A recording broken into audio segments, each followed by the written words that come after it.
হরে কৃষ্ণ। বৈশাখ মাসে শুক্লা পঞ্চমী তিথিতে পুনর্বসু নক্ষত্রে কেরালার কার্লি নামক গ্রামে আদি শঙ্করাচার্যের জন্ম হয়। শঙ্করাচার্যের জন্মের আগেই তার পিতা বৃদ্ধ বয়সে যখন সন্তান কামনায় কঠোর তপস্যা করছিলেন, তখন দেবাদিদেব মহাদেব তাকে দর্শন দিয়ে জিজ্ঞাসা করেন, তুমি কি একজন সর্বজ্ঞ কিন্তু অল্পায়ু পুত্র কামনা করো, না অল্পজ্ঞ দীর্ঘায়ু অনেক পুত্রের কামনা করো? তিনি স্বপ্নের মধ্যেই বলেন, আমি অল্পায়ু সর্বজ্ঞ পুত্রের কামনা করি। পিতা শিবগুরু ও মাতা আরম্ভার পুত্রের নাম রাখা হয় শঙ্কর। জন্মের প্রথম বছরেই তিনি সমস্ত অক্ষর চিনতে পারতেন। দ্বিতীয় বছরেই তিনি পড়তে পারতেন। তৃতীয় বছরেই কাব্য ও পুরাণ শুনলেই তিনি সব বুঝতে পারতেন। ছোটবেলা থেকেই তিনি শ্রুতিধর ছিলেন। যা শুনতেন তা তিনি কখনোই ভুলতেন না। 3 বছর বয়সে চূড়াকরণ সংস্কার হওয়ার পর তার বুদ্ধির তেজ প্রখর হয়ে ওঠে ও খুব শীঘ্রই বেদ অধ্যয়ন করে নেন। 5 বছর বয়সে যজ্ঞবিদ সংস্কার সম্পূর্ণ হয়। এই বয়সেই তিনি শাস্ত্র বিষয়ে তর্কে অনেককেই পরাজিত করতেন। শঙ্করের পিতা শিবগুরু এসব দেখার জন্য জীবিত ছিলেন না। শঙ্করের 3 বছর বয়সেই তিনি দেহত্যাগ করেন। 4 বেদ ও ষটশাস্ত্র অধ্যয়ন সমাপ্ত। শঙ্করের মেধা ও গ্রহণ শক্তি দেখে তার গুরুদেব অবাক হতেন। 7 বছর বয়সে তিনি বেদ আদি সমস্ত শাস্ত্রে সর্বজ্ঞ হয়ে ওঠেন ও 8 বছর বয়সে তিনি গুরুকুল থেকে বাড়ি ফিরে আসেন। গুরুকুল থেকে ফিরে শঙ্কর বৃদ্ধা মায়ের কাছে সন্ন্যাস দীক্ষা গ্রহণের জন্য অনুমতি চাইলে মা কিছুতেই রাজি হলেন না। অনুমতি না পেলে সন্ন্যাস গ্রহণ করা যাবে না। এমন সময় একদিন শঙ্কর নদীতে স্নানের সময় এক কুমির এসে তার পা কামড়ে ধরে। সে খুব জোরে জোরে মাকে ডাকতে থাকে। তখন মা এসে শঙ্করকে এই অবস্থা থেকে বাঁচাবার চেষ্টা করে, কিন্তু কোনো উপায় বার করা যায় না। তখন শঙ্কর মাকে জিজ্ঞাসা করে, মা, তুমি কি আমাকে সন্ন্যাস গ্রহণের অনুমতি দেবে?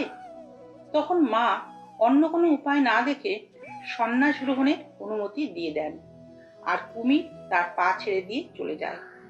এইভাবে শঙ্কর পরিত্রাণ পায় ও অনুমতিও পান।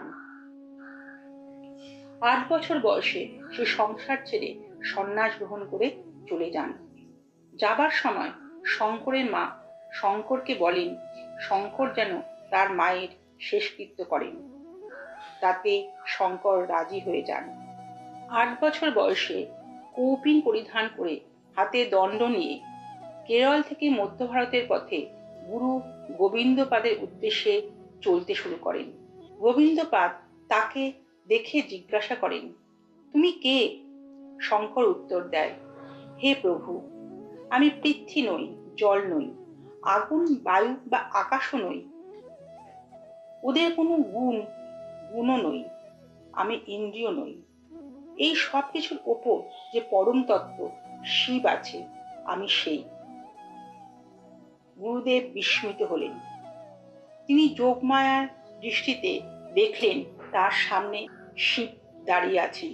তিনি যে শিবের অবতার গোবিন্দদেব তা বুঝতে পারলেন।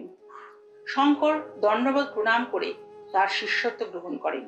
মাত্র 3 বছরের মধ্যেই গুরু প্রদত্ত জ্ঞানের মাধ্যমে ব্রহ্মবিদ্যা পূর্ণ করেন। 8 বছর বয়সে 4 বেদ, 12 বছর বয়সে সর্বশাস্ত্রে পারদর্শী, 16 বছর বয়সে ভগবদ গীতা, 11টি উপনিষদের ইত্যাদির ভাষ্য রচনা করেন। 4 বছরের মধ্যেই তিনি পূর্ণ শিক্ষা গ্রহণ করেন। গুরু গোবিন্দপাদ তাকে বানারসিতে গিয়ে বেদান্ত মতের প্রচার করতে বলেন। তিনি আরো বলেন, বেদব্যাস আমাকে বলেছিল আমার মতো একজন আসবে যে বেদ বিরোধীদের খণ্ডন করবে। আমি দেখছি সেই তুমি। কাশীতে মণিকর্ণিকার ঘাটে তিনি বসতি স্থাপন করেন। কাশীতেই চণ্ডালরূপী শিবের সাক্ষাৎ হয়। কাশীতেই ভবানী স্তোত্রম লেখেন। এখানেই তিনি বুঝতে পারেন শক্তি ছাড়া শিব একা। সব করতে পারেন না। বেদব্যাস এখানেই তাকে বলেন আরও 16 বছর তাকে এখানে থাকতে হবে, কারণ তার আয়ু 32 বছর। তিনি অদ্বৈতবাদ স্থাপন করে সনাতন ধর্মকে পুনরুজ্জীবিত করেন। তিনি ভারতবর্ষের চারদিকে 4টি মঠ স্থাপন করেন। পূর্বে গোবর্ধন মঠ, যেখানে ঋগ্বেদ পড়ানো হতো, পশ্চিমে দ্বারকা সারদা মঠ, যেখানে সামবেদ, উত্তরে শৃঙ্গেরি মঠ, যেখানে যজুর্বেদ, ও দক্ষিণে জ্যোতির্মঠ, যেখানে অথর্ববেদ পড়ানো হতো। এক জায়গায় তিনি 4টি বেদ পাঠের ব্যবস্থা করতে পারতেন, কিন্তু তিনি চেয়েছিলেন যারা বেদ পাঠের জন্য সকলে বিভিন্ন স্থানে তিনি চেয়েছিলেন বেদপাঠের জন্য সকলে যেন বিভিন্ন স্থানে গিয়ে ঋক, সাম, যজু, অথর্ববেদের পাঠের শিক্ষা গ্রহণ করেন, আর সকলের মধ্যে হৃদ্যতা ও আন্তরিকতা গড়ে ওঠে। তাই তিনি 4টি মঠের মাধ্যমে সকলকে একই বাঁধনে বাঁধতে চেয়েছিলেন। তিনি 10 নামী সন্ন্যাস ও দণ্ডী সন্ন্যাসের স্থাপনা করেন। 10 নামী সন্ন্যাস বন, অরণ্য, গিরি, পর্বত, সাগর, তীর্থ, আশ্রম, পুরী ও ভারতী। দণ্ডী সন্ন্যাসী বৈদিক জ্ঞানের সংরক্ষণ করবে। নাগা সন্ন্যাসী সমস্ত বিপদ থেকে রক্ষা করবে। এছাড়াও তিনি পঞ্চদেব উপাসনার মাধ্যমেও সকলকে একই সূত্রে বেঁধেছেন। গণেশ, শিব, বিষ্ণু, শক্তি ও সূর্য ভগবানের বিভিন্ন উপাসনা করলেও সকলে একই জায়গায় আসবে, সনাতন ধর্মকে পুনরুদ্ধার করার জন্য। সব দর্শনকে এক করে দেয় অদ্বৈত দর্শন।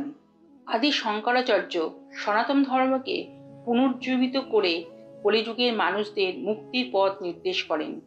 বেদবিরোধী বৌদ্ধমত যখন সম্পূর্ণরূপে প্রকাশিত হচ্ছিল আর বৈদিক ধর্মের অবমাননা হচ্ছিল, তখন তিনি বেদবিরোধী মতকে শাস্ত্রীয় তর্কে খণ্ডন করেন ও সনাতন ধর্মের নৈতিক মতকে পুনঃপ্রতিষ্ঠা করেন।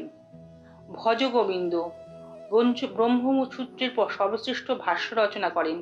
11টি উপনিষদের ভাষ্য রচনা করেন।